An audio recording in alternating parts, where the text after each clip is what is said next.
Հիմա ինչ հարց ուզում եք տվեք պատասխանեմ, ասեք։ Արդարացրեց այս գործը փաստորեն անմեղ ճանաչեց դատարանը,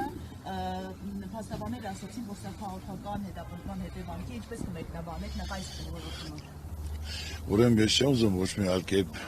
ասելու, հիմնական դատարանը առաջ, բոլորն էլ հավասարեն օրենքի առաջ։ Ես մի բան գիտեմ, եթե 2600 հոգի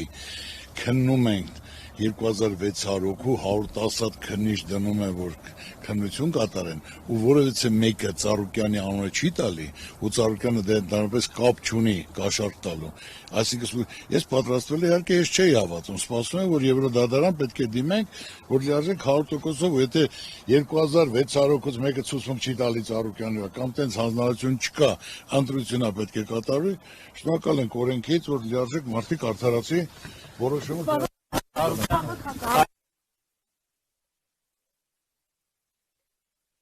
Անդես թե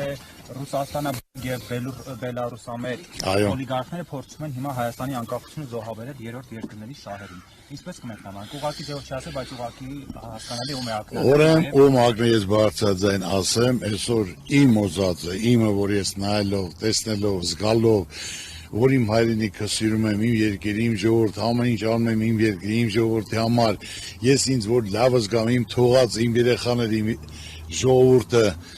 ընկճված չզգա, պարտված չզգա, որ մենք պետք է այսօր անկա, ես նորից եմ ասում, այսօր խաղաղությունը ո՞րն է։ Ուզում եմ մի հատ հասկանամ, ես այնօրն էլ հարցազրույց տվել եմ, խաղաղությունը նա է, որ Ադրբեջանը բոլոր սարերի վրա նստած զենքով, զորքով,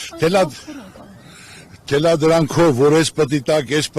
ես պետք է անեք, ադրբեջանական դպրոցներ պետք է լինեն, որ պետք է ասենք, թե հիմնականում 300,000 ադրբեջանցի պետք է գա Հայաստանում բնակվի, արդեն գալիս են Հայաստանում, Մարալիկում տարածքներ են նայում, որ իմ բնական մի հատ հայ կարա գնա Ադրբեջան, կամ Բաքու բանման գա, կամ 300,000 ադրբեջանցի, որ պետք է գա բնակվի Հայաստանում, մեր հայրենակիցները ամեն ինչ թողած, տուն տեղ ունեցված, որ չեն կարողանա, ասեն գնան, իսկ նրանք 300,000-ը կարան։ Սա խաղաղություն չի, սա թելադրանք է, խաղաղությունը պետք է լինի երաշխավորած խաղաղություն, որ մարդիկ հույսով, հավատով պաշտպանված լինեն, վստահ լինեն, որ կարողանան երկրում ապրել։ Ադրբեջանի հետ առևտրին ինչպես եք վերաբերվում տնտեսական առումով։ Ես նորից եմ ուզում ասել, առաջնային խնդիրը հիմնական պետք է լինի վստահ լինեն, որ հիմնական խաղաղություն պետք է լինի։ Առանց խաղաղության չի կարող ոչ մի բան լինի։ Այսօր ոչ մի քաղաքան ուժ պատերազմ չի ուզում։